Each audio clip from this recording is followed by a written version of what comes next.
Transporte e técnicas seguras de movimentação de cadáveres. Aula escrita contínua, aprofundada e definitiva para concurso público, Polícia Civil de Minas Gerais, Sebrasp. Saudação inicial. Olá, futuros servidores da Polícia Civil de Minas Gerais, sejam muito bem-vindos. Aqui é o professor Kennedy Santos. Este material foi construído a partir de experiência prática em concursos públicos, análise criteriosa de editais, estudo de provas anteriores e leitura direcionada do padrão da Banca Sebrasp, com o apoio de inteligência artificial aplicada de forma estratégica à educação. Logo abaixo, na descrição deste vídeo, você encontra também uma playlist completa com outros temas específicos para o concurso de técnico da Polícia Civil de Minas Gerais. Organize seus estudos a partir dela e aproveite esse material de forma planejada e objetiva. O material em PDF da disciplina específica de auxiliar de necropsia, direcionado ao concurso da Polícia Civil de Minas Gerais, está disponível logo abaixo por um valor simbólico, pensado para tornar o estudo acessível e, ao mesmo tempo, permitir a continuidade deste projeto educacional. Por apenas R$ 15, você terá em mãos o conteúdo completo, organizado e revisado, exatamente o que está sendo trabalhado e aprofundado nas videoaulas desta playlist. É um material feito para quem quer estudar com método, evitar perda de tempo e chegar na prova com segurança e foco em posse. Aqui é estudo com cabeça de prova e postura de posse. Você não está lendo para ficar por dentro. Você está lendo para entender como a banca pensa, responder certo, marcar ponto e assumir o cargo. O conteúdo a seguir está estruturado como uma aula escrita, com teoria aprofundada, exemplos práticos de rotina do IML, explicação de termos, alertas de prova e leitura orientada no estilo Sebrasp. Então, sem mais delongas, vamos iniciar nossos trabalhos. Introdução: o transporte de cadáveres como etapa crítica do sistema pericial.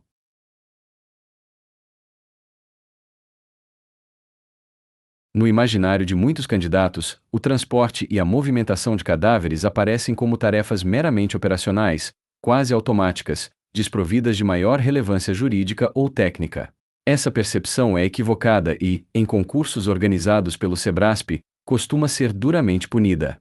O transporte de cadáveres não é um detalhe logístico, ele é uma etapa crítica do sistema pericial, diretamente conectada à cadeia de custódia, à validade da prova médico-legal, à biossegurança e à responsabilidade funcional do servidor. Quando um cadáver é movimentado ou transportado, ele não deixa de ser um elemento probatório. Mesmo antes da necropsia, o corpo já carrega informações relevantes para o esclarecimento do fato. A forma como ele é retirado do local, acondicionado, identificado, deslocado e entregue ao Instituto Médico Legal influencia diretamente a confiabilidade dos exames posteriores. Por isso, o transporte não pode ser tratado como simples remoção física. Ele exige método, técnica, registro e consciência institucional. A Banca Sebrasp cobra esse tema exatamente porque ele testa a maturidade do candidato. Não se trata de saber como carregar, mas de compreender o papel do transporte dentro do sistema de justiça criminal, os limites do servidor de apoio, os riscos envolvidos e as consequências jurídicas de um erro aparentemente simples. Isso cai muito. E errar aqui, em prova ou na prática, compromete não apenas a aprovação, mas a própria posse. Capítulo 1: o transporte de cadáveres dentro do fluxo pericial e policial. O transporte de cadáveres deve ser compreendido como parte integrante de um fluxo institucional cuidadosamente estruturado. Esse fluxo começa no momento em que o corpo é localizado e segue até a realização dos exames médico-legais e a destinação final. Cada etapa existe para preservar a prova, garantir segurança e permitir rastreabilidade. O transporte ocupa uma posição intermediária nesse percurso, ligando o local de origem ao ambiente pericial.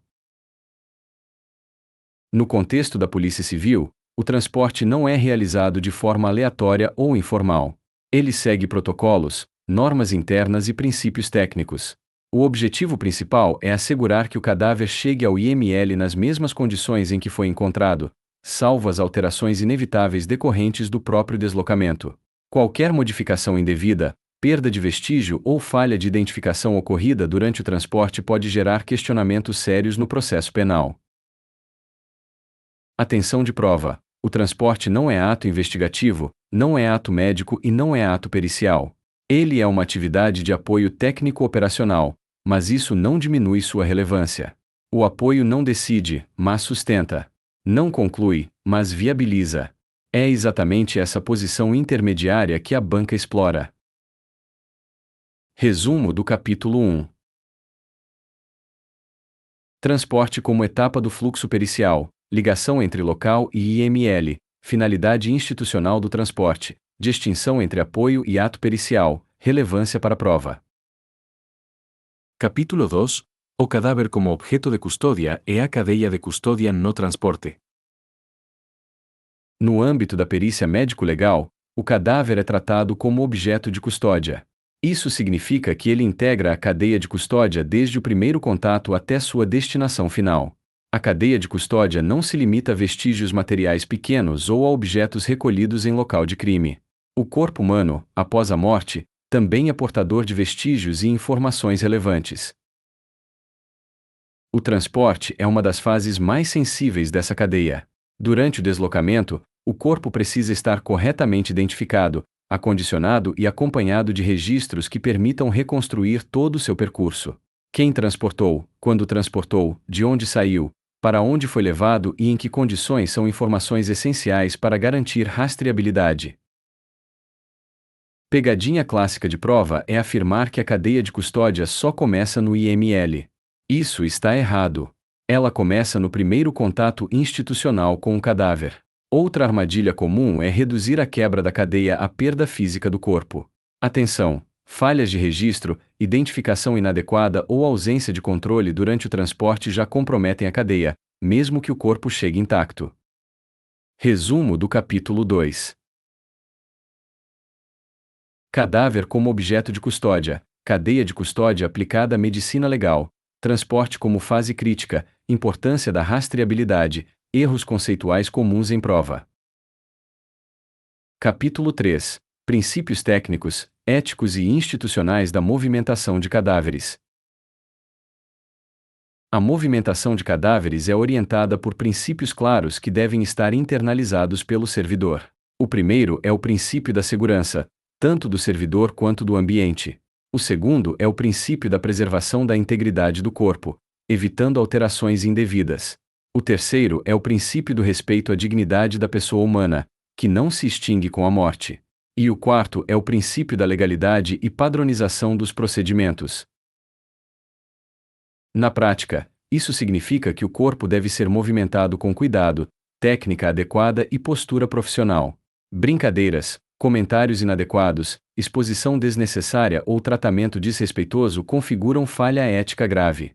A banca Sebrasp gosta de explorar esse ponto ao tentar induzir o candidato a tratar o cadáver como simples objeto material. Essa visão é incorreta. Outro aspecto importante é que a movimentação segura protege também o servidor.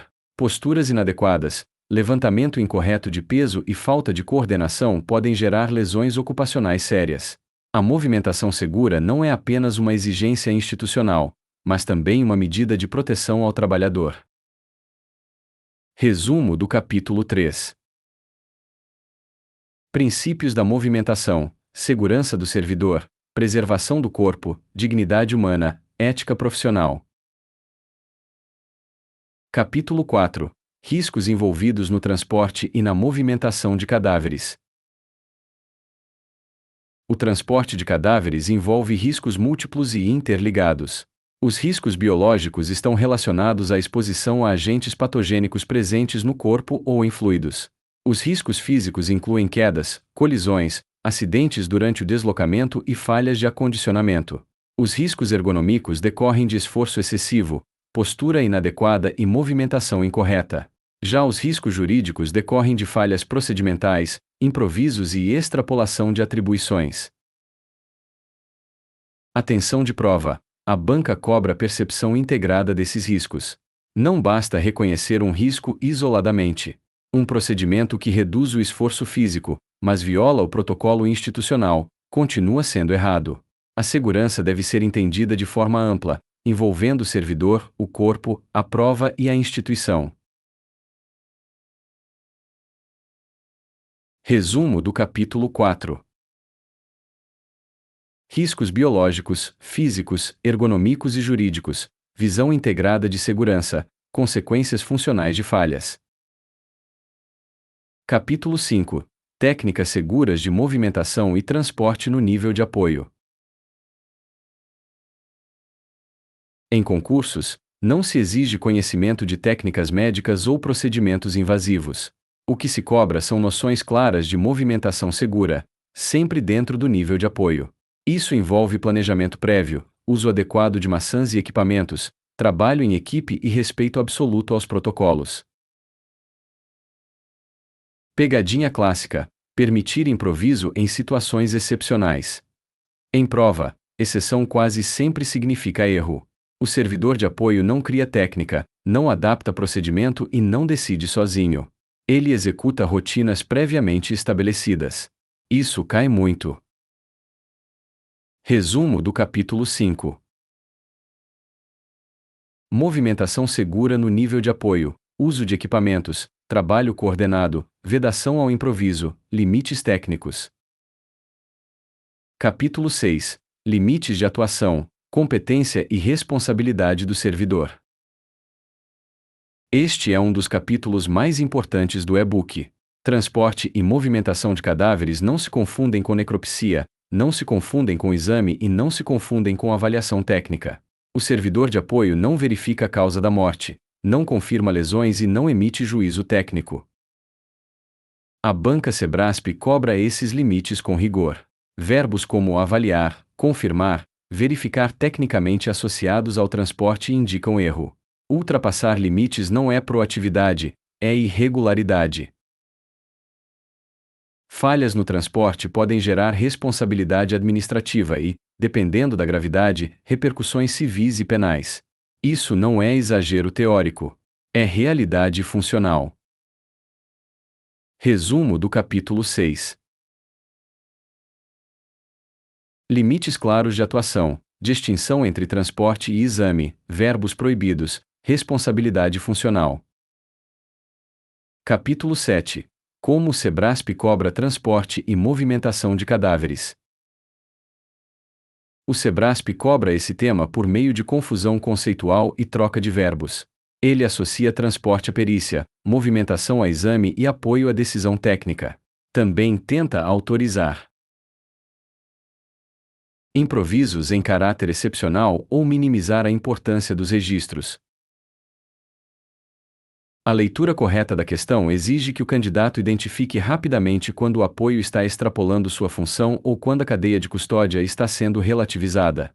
Se errar aqui, perde ponto certo. Resumo do capítulo 7. Perfil da banca, confusão de competências, verbos perigosos, leitura estratégica das assertivas. Capítulo 8. Síntese final para a prova e para a posse. Quem entende que transporte integra a cadeia de custódia, que movimentação exige técnica e respeito, que improviso é vedado e que limites protegem o servidor e a instituição está preparado para a prova e para o exercício do cargo. Esse conteúdo não é acessório. Ele define a segurança do trabalho pericial. Resumo do capítulo 8. Visão integrada do tema, foco em posse, maturidade funcional, segurança institucional. Capítulo 9. Questões modelo Sebrasp com gabarito comentado. 1. O transporte de cadáveres integra a cadeia de custódia no âmbito da perícia médico-legal. Certo. O cadáver é objeto de custódia e o transporte é fase documentada dessa cadeia. 2. A movimentação de cadáveres constitui ato pericial privativo do médico legista. Errado. Trata-se de atividade de apoio técnico-operacional. 3. Falhas de registro durante o transporte podem comprometer a cadeia de custódia. Certo. Rastreabilidade depende de documentação adequada. 4. O servidor de apoio pode improvisar técnicas de movimentação para agilizar o transporte. Errado. Improvisação é vedada, mesmo em situações excepcionais. 5. O respeito à dignidade da pessoa humana deve ser observado durante o transporte de cadáveres. Certo. 6. O transporte inadequado pode gerar responsabilização funcional do servidor. Certo. Despedida. Se esta aula contribuiu para esclarecer o conteúdo e aproximar você da posse, isso já demonstra que está no caminho certo. Lembre-se de que este tema não está isolado. Logo abaixo, você encontra a playlist completa, organizada para conduzir seus estudos de forma progressiva, estratégica e alinhada ao padrão da Banca Cebraspe.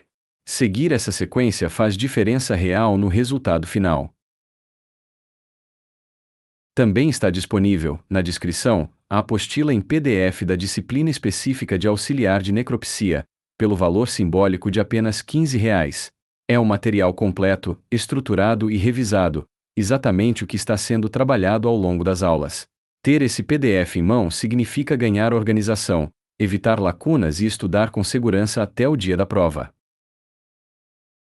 Se este conteúdo está ajudando você, deixe o like, compartilhe com outros concurseiros e fortaleça este projeto. Estudar com método, constância e material correto é o que transforma esforço em aprovação. Muito obrigado. Que Deus o abençoe e conduza seus passos até a posse. Amém. Professor Kennedy Santos.